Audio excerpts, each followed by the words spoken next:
سپاسی گلی کردستانم پراگیاندن بو او پشتیوانی که بو کردستانیان کرد لکاتی کی تنگانه دوله سەرۆکی هەرێم بۆ جاری چوارم لە ماوەی 10 ساڵی فەرمانڕەواتیەکەیدا بە سەردانێک گەیشتە واشنتۆنی پایتەختی ویلایەتە یەکگرتووەکانی ئەمریکا، بەڵام ئەم سەردانەی بارزانی لە سەردانەکانی پێشتر جیاوازتر بوون. ئەوەی پێش سەردانەکەی بارزانی بۆ واشنتۆن لە هەندێک میدیای کوردیدا دەوترا ئەوە بوو کە ئەم جاریان بارزانی بۆ پرسی ڕاگەاندنی دەوڵەتی کوردی و پڕچەکردنی ڕاستەوخۆی پێشمەرگە دەچێتە کۆشکی سپی و تەنانەت میدیاکانی پارتی دیموکراتی کوردستان و سێبەرەکانی و سەرۆکی دیوانی سەرۆکایەتی هەرێم ڕایانگەاند کە سەرۆکی هەرێم بۆ پرسی دەوڵەتی کوردی دەچێتە واشنتۆن. سەردانەکەی بارزانی بۆ واشنتۆن گرنگی تایبەتی خۆی هەبوو.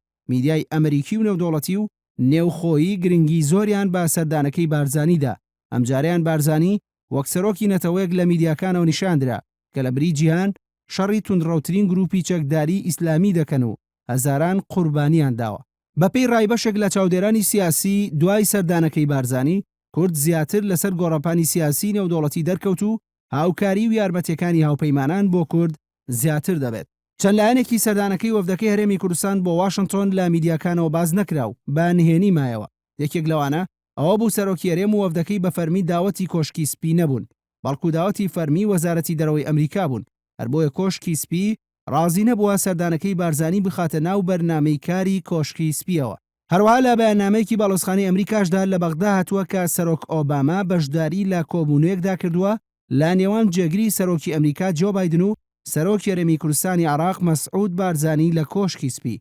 واتە ئۆباما وەک میوانێک چۆتە کۆبوونەوەکەی بارزانی و بایدن، نەک کۆبوونەوەکە لە نێوان ئۆباما و بارزانیدا بوو بێت. ئۆباما بۆ ماوەی 20 خولەک وەفدەکەی بینیوە و هیچ کۆبوونەوەیەکی داخراو ئەنجام نەدراوە. دواتر دوو جار جۆ بایدنی جێگری سەرۆکی ئەمریکا لەگەڵ بارزانی و وەفدەکەیدا کۆبۆتەوە.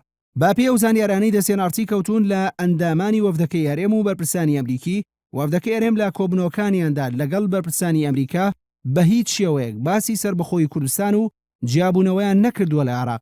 تەنها ئەوە نەبێت کە بارزانی لە کۆبوونەوەی لەگەڵ بازرگانانی ژووری بازرگانی ئەمریکی باسیەوەی کردووە کە دەوڵەتی کوردی ڕۆژێک دێت دروست بێت.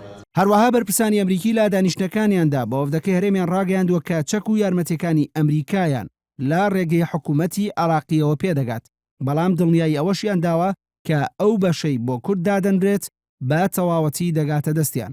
ئەمە لە کاتێکدا کە پێش سەردانەکەی سەرۆکی هەرێم پرسی ڕاستەوخۆی پرچەکردنی پێشمەرگە یەکێک بوو لە هەواڵە گەرمەکانی میدیای کوردی، بەڵام دوای سەردانەکە تا ڕادەیەک یەکلایی بووەوە کە چەک ڕاستەوخۆ نادرێتە هەرێم. ئەمەش وەک ئاماژەیەکە بەوەی لای ئەمریکیەکان هەرێم بەشێکە لە عێراق و جیانابێتەوە.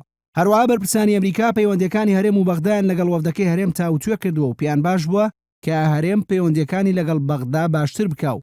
لەم دۆخەدا پێویستە ئەموان هەمانگی بکەن بۆ لە ناوبردنی داعش.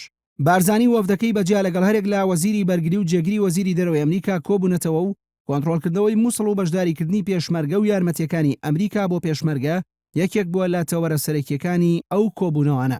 بەپێی ڕای بەرپرسانی حکوومەتی هەرێم و بەشێک لە چاودێرانی سیاسی، سەردانەکەی بارزانی بۆ واشنتۆن لایەنە ئیجابیەکانی زۆر زیاتر بووە لە لایەنە سلبیەکانی، سەرباریەوەی کە بارزانی بە هیچ شێوەیەک باسی پرسی دەوڵەتی کوردی لەگەڵ بەرپرسانی ئەمریکادا نەکردووە.